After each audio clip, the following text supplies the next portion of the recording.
साहित्य लहर में आपका स्वागत है। आज आप सुनेंगे मालती जोशी जी की कहानी उफान। आइए कहानी सुनते हैं।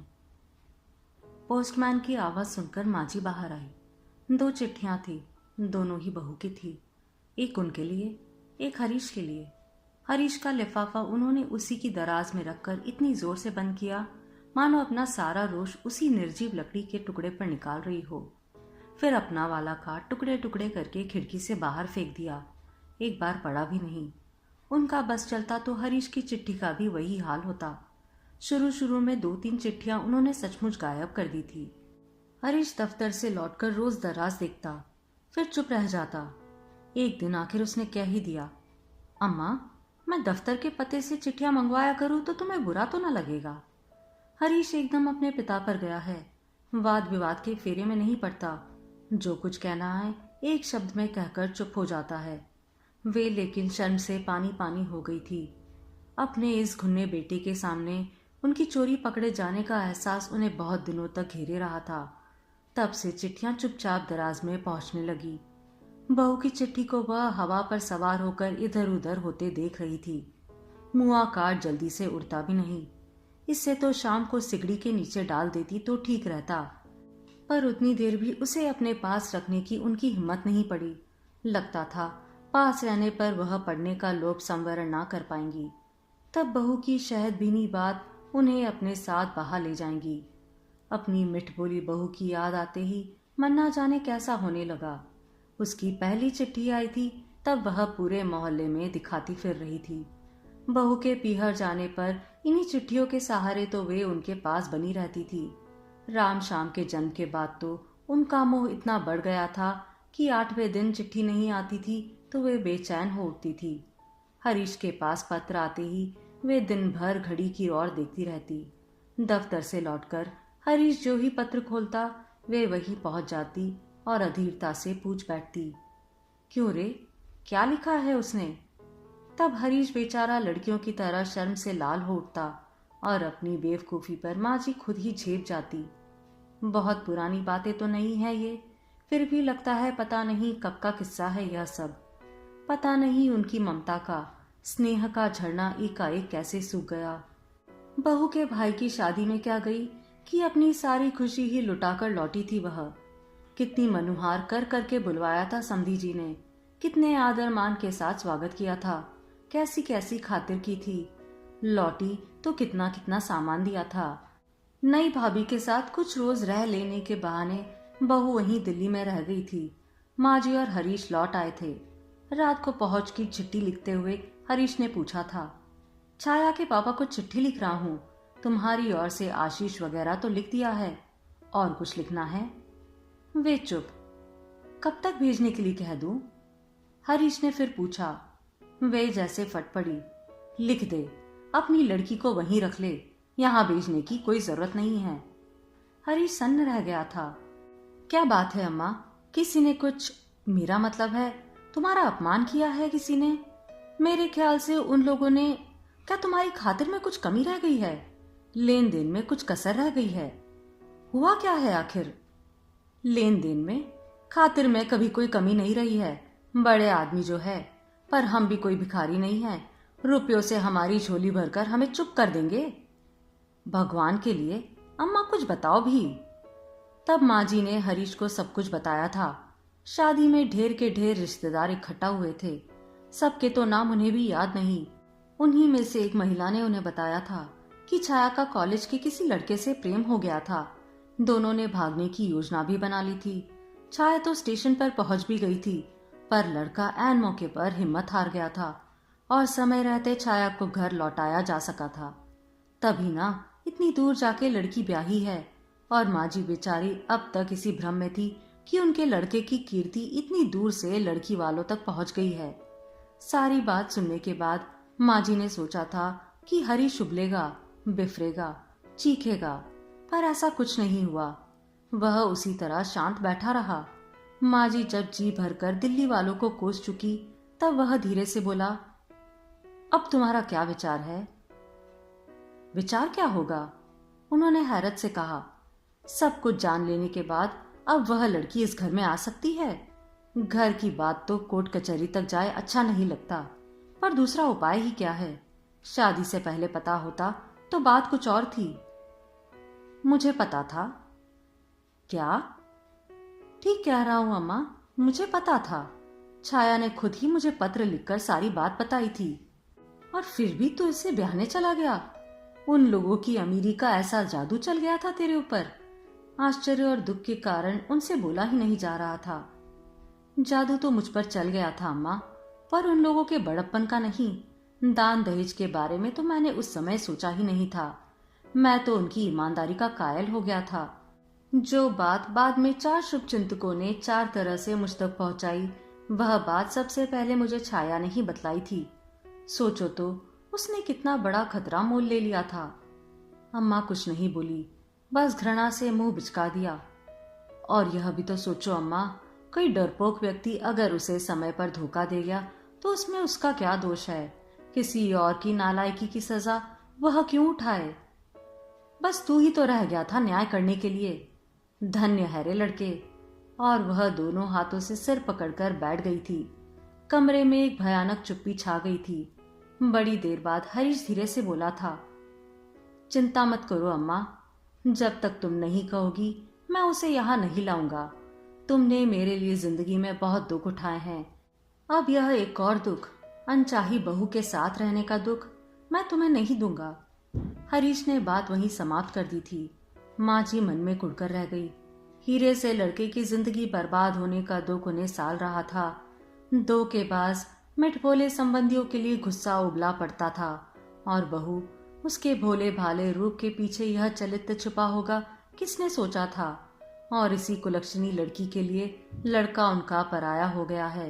वह मुंह से कुछ नहीं कहता है, उन्हें किसी तरह की शिकायत का मौका नहीं देता, उनकी सुख सुविधा का ख्याल रखता है, हारी बीमारी में सेवा टहल भी करता है, व्रत उपवास पर फल फूल ले आता है, तीज त्योहार पर, पर्वों पर मिठाई दान दक्षिणा का प्रबंध करना भी नहीं भूलता है। पर माँ होकर वह क्या इतना नहीं समझती कि वह भीतर ही भीतर उनसे कट गया है। पहले की तरह अब वह लाड़ से उनकी गोद में आकर नहीं लेटता, अपनी पसंद के नाश्ते की फरमाइश नहीं करता, खाना खाने के बाद उनके पल्लू से हाथ नहीं पोंछता। सोचते सोचते सिर भारी हो गया था तो वे रसोई में आ गई। अभी 3 ही बजे थे, पर वे शाम के नाश्ते की तैयारी में जुट गई। रसोई में बर्तन खनकते हैं तो उनका अकेलापन कुछ कम हो जाता है। इस अकेलेपन से उन्हें डर सा लगने लगा है, इसलिए वह अक्सर महरी से, दूध वाले से, जमादारनी से देर तक बतियाती रहती है। पर उन लोगों से भी ज्यादा देर तक बात नहीं हो पाती। घूम फिर कर सब एक ही बात पर आ जाते हैं, बहू रानी कब आ रही है, मुन्ना बाबू कब आएंगे। तब लाडले राम श्याम की याद आकर कलेजे में कैसे तो होने लगता है।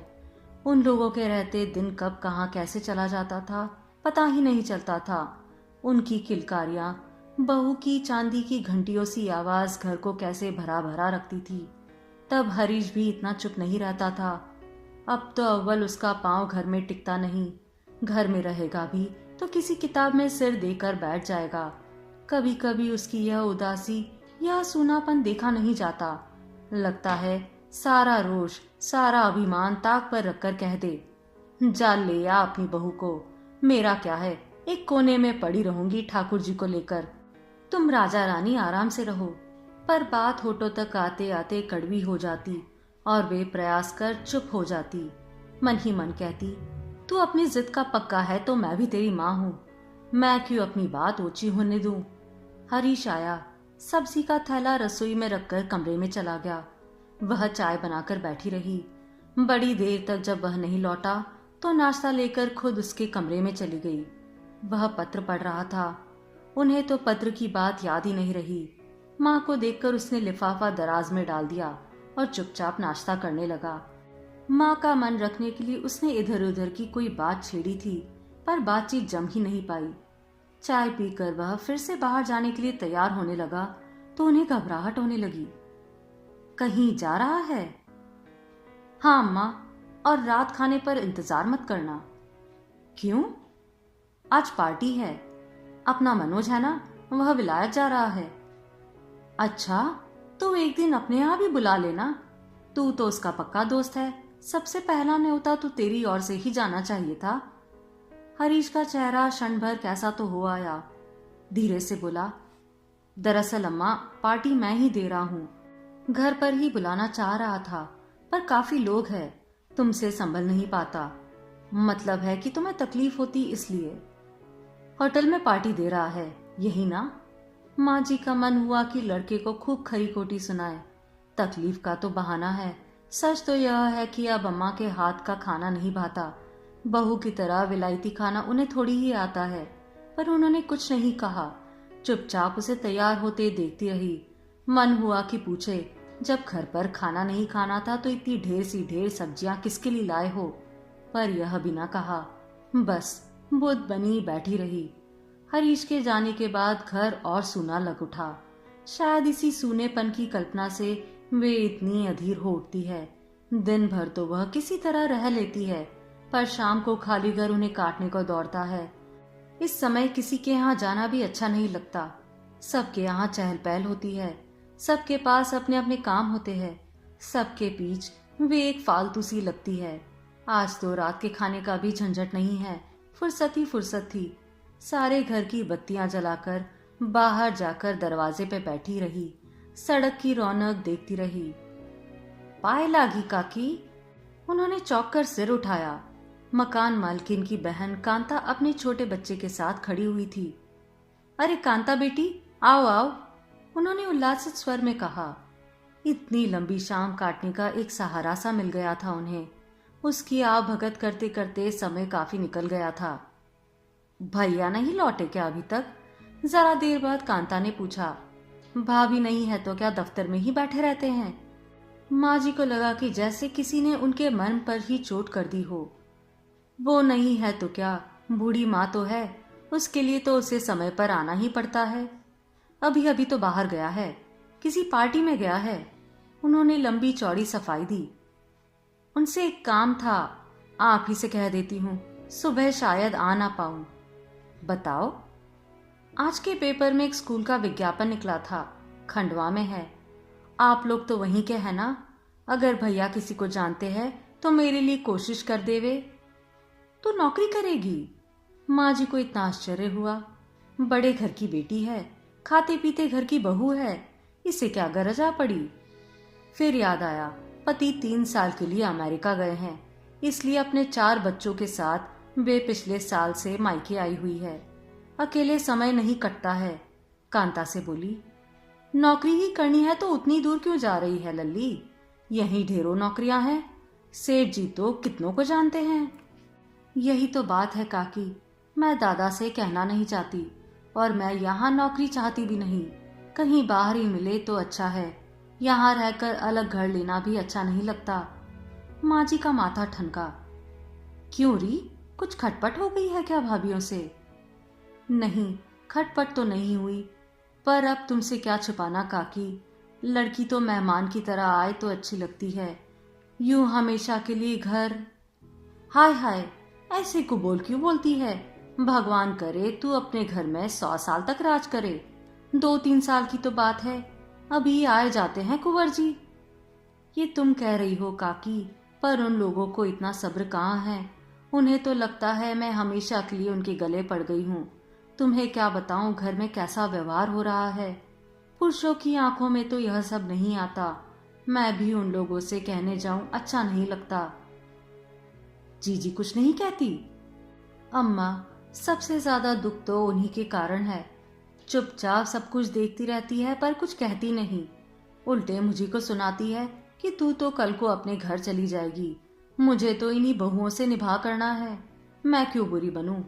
बोलते बोलते कांता का गला भर आया। माँ जी की भी आंखें भर आई। दूध वाले ने आवाज दी तो कांता की रामायण थोड़ी देर तक रुक गई। माँ जी के हाथ में भरी हुई दूध की पतीली देखकर उसने फिर कहा, दूध ही की बात लो काकी, घर में 2 भैंसें लगी हुई है, पर मेरे बच्चों के हिस्से में वह काढ़ा आता है चाय का। छोटके के लिए 1 गिलास दूध भी नहीं मिलता। क्यों, क्या होता है इतने दूध का? कमरों में पहुंच जाता है, रसोई में इतना सा आता है, उसी से दिन भर काम चलता है।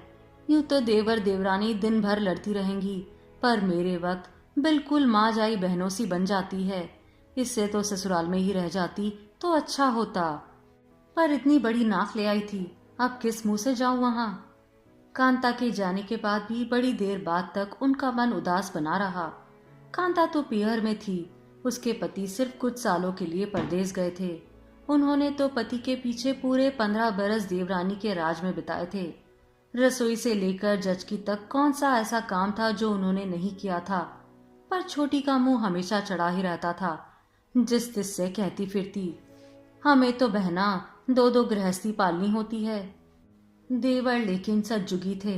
भाभी को पूछते थे, हरि को अपने सामने ही रखते, अपने साथ खाना खिलाते। पर वे ठहरे मर्द मानुस। वे क्या जाने कि किसकी दाल में घी है, किसकी रोटी चुपड़ी नहीं है, किसकी दही में कितनी शक्कर है, दूध में कितना पानी पड़ा हुआ है। घर में नित नई चीजें बनती, उन्हें खुद खटकर बनाती थी। पर हरीश की थाली में बस एक आध बार ही आती थी। बाकी सब छोटी के बच्चे चट कर जाते थे। कई बार चोरी छुपकर माँ जी ने बेटे को कुछ खिलाना चाहा तो उसने साफ इनकार कर दिया। बचपन से ही बड़े तेवर वाला था वह। कॉलेज की पढ़ाई के लिए जब पहली बार शहर गया था हरीश, तो चिंता से माँ जी ने खाट ही पकड़ ली थी। छुट्टियों में जब वह लौटा तो उसके भरे भरे गाल देखकर उनकी आंखें जुड़ाई थी। होटल का ही सही, पर वही अपनी मर्जी से खा तो रहा है। रोज किसी की कुड़ी जहर बड़ी बातें तो नहीं सुननी पड़ती। हर कौर पर कोई टोकता तो नहीं। छोटी लेकिन जनबून गई थी।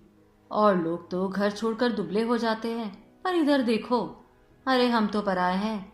पर माँ की तो याद आई होती। सच, बहुत परेशान किया था उसने। बेटे के राज में इतना सुख मिला है कि पिछला दुख दर्द उन्हें भूल सा गया था। आज कांता की बातों ने पुराने घाव फिर से हरे कर दिए और उनका रोम रोम छोटी को कोसने लगा। लाख दुश्मनी निभाई उसने, पर मेरे बेटे के भाग्य में विद्या थी। औहदा था तो उसे मिलकर ही रहा। उसके अपने बेटे तो 10वीं तक घसीट कर पहुंचे थे। मोहल्ले भर कहती फिरती, हमारी सारी कमाई तो राजकुमार को पढ़ाने में खर्च हो गई। अपने बच्चे खाली हाथ ही रह गए। सब बकवास है। बच्चे इस लायक हो तो ना पहले। जैसे किया है वैसा ही भोग रही है। अब देख देख कर जल जाती है।